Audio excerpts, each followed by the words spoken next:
Ashama harka fuunee akkam jirtu hordoftoota daandii barnootaa nagaan keenya lafa jirtanitti isin haa qaqqabu jechaa guyyaa har'aa kana immoo barnoota afaan Oromoo keessaa kan nuti isiniif qabannee dhufnee jiru jechoota sagalee laafaa lamaa ol qaban kan jedhu isiniif qabannee dhufnee jira. Subscribe, share, follow gochuudhaan maatii keenya ta'aa isiniin jenna. Akkasuma namoonni biyya keessaa biyya alaa teessanii barnoota afaan Oromoo qubeerraa kaastanii hanga barreessuuf dubbisuutti barachuu barbaaddan karaa waatsaappii, karaa immoo karaa zuumii nuuf bilbiluu hin dagatina. Namoonni rakkina maatiidhaan, rakkina qabeenyaan, rakkinoota garaa garaatiin mana barnootaa hin seenin haftanii barnoota hin argatin haftan karaa lakkoofsa bilbilaa kanaan nuu bilbiluudhaan barnoota hundumaa bifa gaariidhaan barachuu ni dandeessu. Isa kanaaf guyyaa har'aa kana kanan isiniif qabadheen dhufeen jiru jechoota sagalee laafaa lamaa ol qaban kan jedhu isiniif qabadheen dhufeen jira.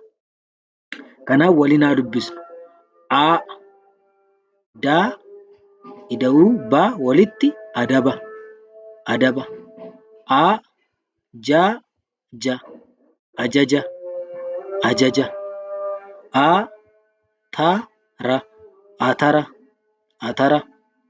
B, ta, te, bitate, bitate. Ba, ra, na, barana, barana. Ci, mi, na, cimina, cimina. Kanaaf jechoonni kun hundi isaanii maal qabu? Jechoota sagalee laafaa lamaa ol qabu. Jechoota sagalee laafaadha. Garuu maal godhu? Sagalee lamaa ol qabu. Fakkeenyaaf kun sagalee tokko, lama, sadii. Sagalee sadii qabu jechuudha. Adamaa, adaamaa, adaamaa. Alagaa, alagaa, alagaa. Barataa, barataa, barataa. Barare, barare, barare. Bajata, bajata, bajata. Bilisa, bilisa, bilisa.